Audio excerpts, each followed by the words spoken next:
Auditeurs et auditrices, bonjour. Aujourd'hui, nous parlons du retour de Jésus. Son retour aura-t-il lieu avant ou après la grande tribulation? Bref, nous parlons du retour de Jésus et par conséquent de l'enlèvement de l'Église. Le retour du Seigneur Jésus ne se fera pas en secret ou de façon spécialement spirituelle. Le Seigneur Jésus-Christ reviendra à la vue et au su de tout le monde. Il est écrit: tout comme l'éclair part de l'est et apparaît jusqu'à l'ouest, ainsi sera le retour du Fils de l'homme. Matthieu chapitre 24, verset 27. C'est pourquoi dans Matthieu chapitre 24, verset 26, Dieu nous met en garde en demandant aux chrétiens de ne pas croire à l'arrivée d'un Messie qui arrivera sur la terre sans descendre du ciel à la vue de tout le monde. Lisons Matthieu chapitre 24, les versets 23 et 26. Il est écrit: si quelqu'un vous dit alors le Messie est ici ou il est là, ne le croyez pas. Si donc on vous dit le voici, il est dans le désert, n'y allez pas, ou le voilà, il est dans le lieu secret, ne le croyez pas.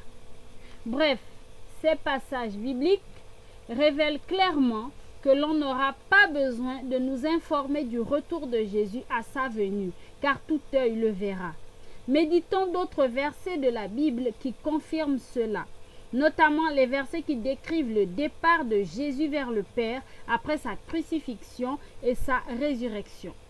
Dans Actes chapitre 1, du verset 9 au verset 11, il est écrit ceci: après avoir dit cela, Jésus s'éleva dans les airs, pendant que ses disciples le regardaient, et une nuée le cacha à leurs yeux.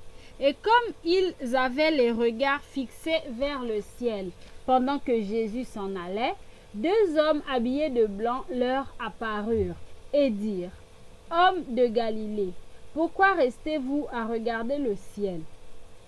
Ce Jésus qui a été enlevé au ciel du milieu de vous reviendra de la même manière que vous l'avez vu aller au ciel. Le livre de l'Apocalypse fait également allusion au retour du Seigneur Jésus. Et il dit ceci: le voici, il vient avec les nuées, tout œil le verra, même ceux qui l'ont transpercé, et toutes les familles de la terre pleureront amèrement sur lui. Oui, amen. Apocalypse chapitre 1, verset 7. Le retour de Jésus sera donc un événement spectaculaire et pas un événement spirituel qui ne sera remarqué que par les chrétiens. En fait, la Bible nous apprend que Jésus ne reviendra pas pour venir chercher son Église, puis ensuite laisser le reste de la terre sous le règne de l'Antéchrist pour être persécuté et vivre la grande tribulation. Non, c'est impossible, car Jésus ne reviendra sur la terre qu'après la grande tribulation. Il viendra pour chercher les personnes qui n'auront pas renié la foi chrétienne malgré les persécutions de l'Antéchrist. Et il reviendra également pour détruire l'Antéchrist et pour juger toutes les personnes qui se seront faites séduire par l'Antéchrist et celles qui auront renié la foi à cause de la persécution des dirigeants du monde qui seront contre toutes les lois chrétiennes à cette époque.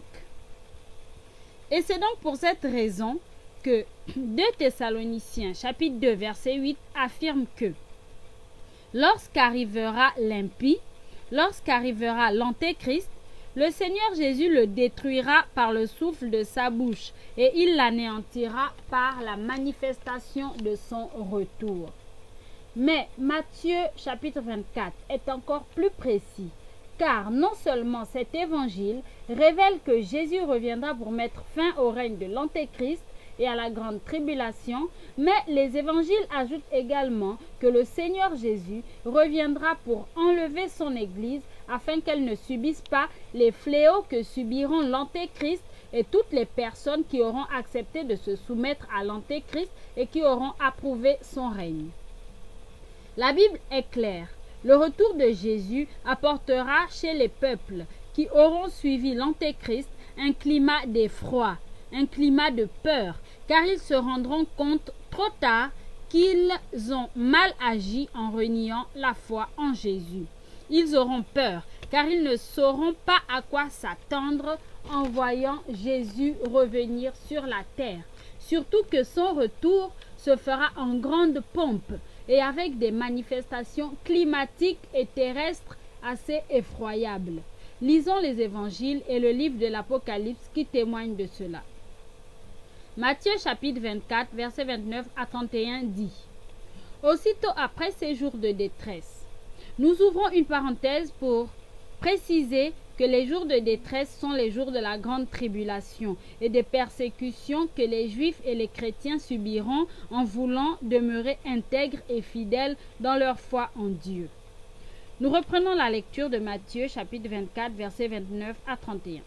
Aussitôt après ces jours de détresse, le soleil s'obscurcira, la lune ne donnera plus sa lumière, les étoiles tomberont du ciel, et les puissances des cieux seront ébranlées.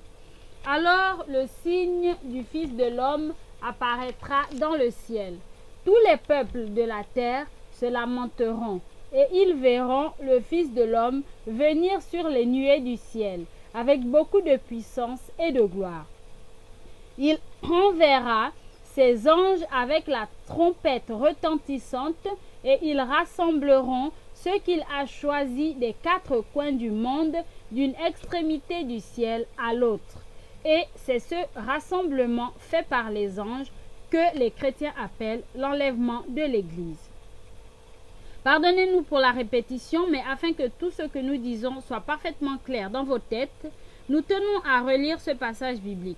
Notre première lecture venait de la version Louis II, mais écoutez à quel point la version La Bible de Jérusalem est bien plus claire.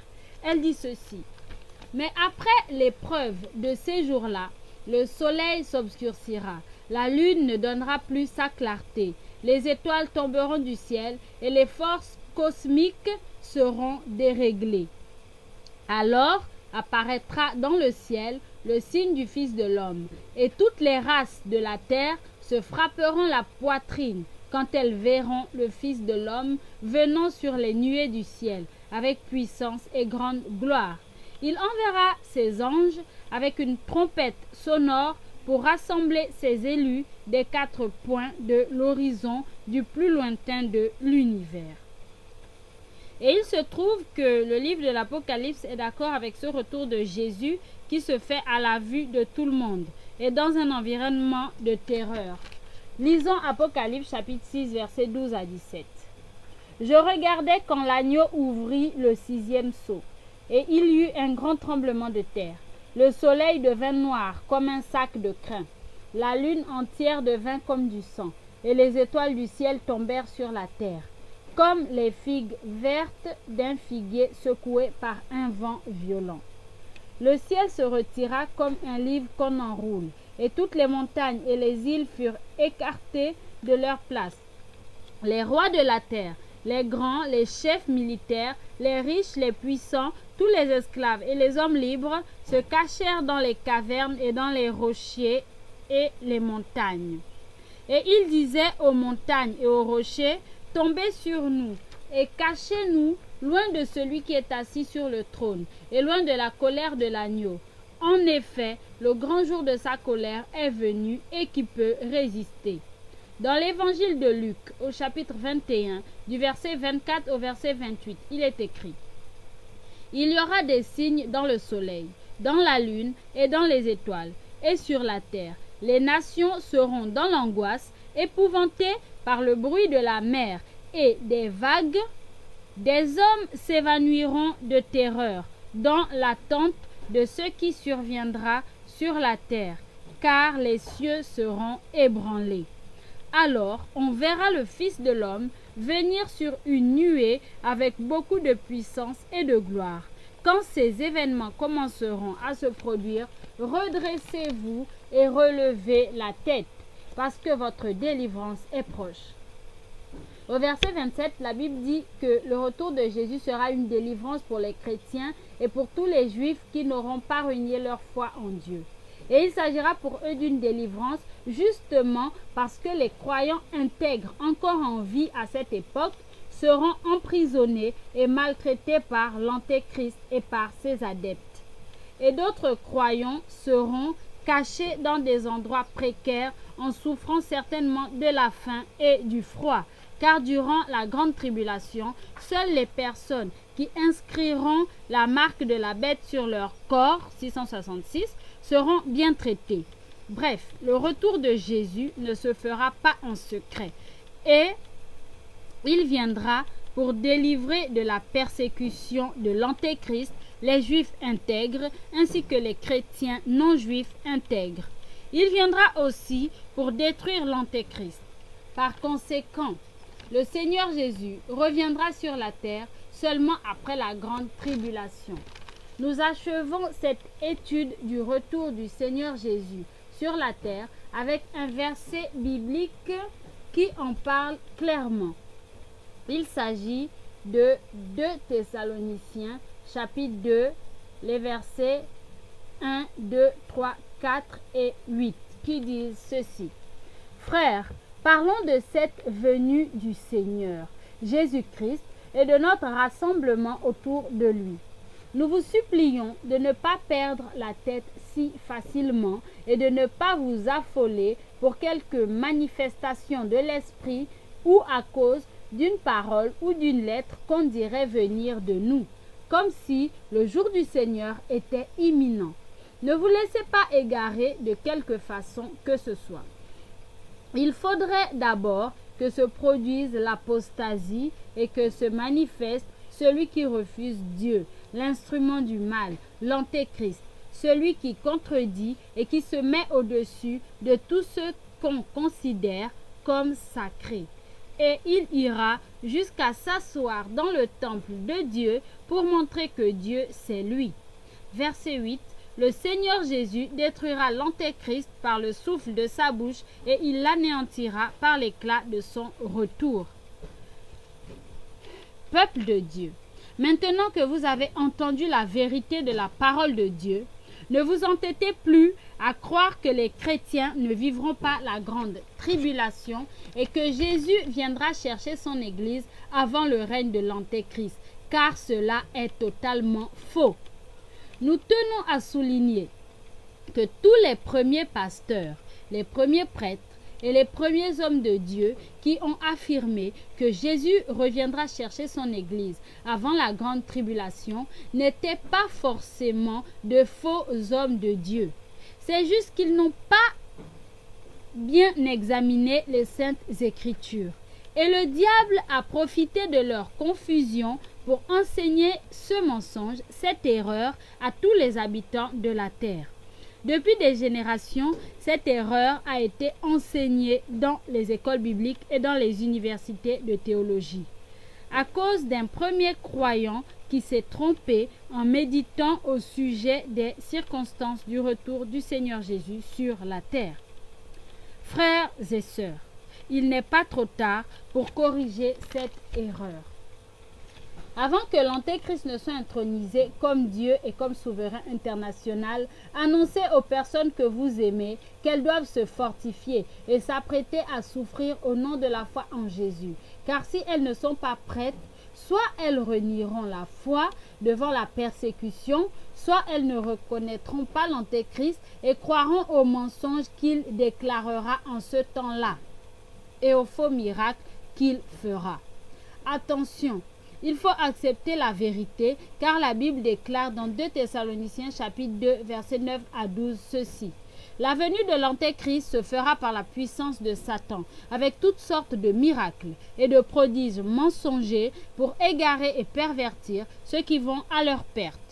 Tous ceux chez qui l'amour de la vérité n'a pas trouvé sa place. C'est pourquoi Dieu leur envoie une puissance d'égarement pour qu'ils croient aux mensonges, afin que tous ceux qui n'ont pas cru à la vérité, parce que le mal leur plaisait, soient condamnés.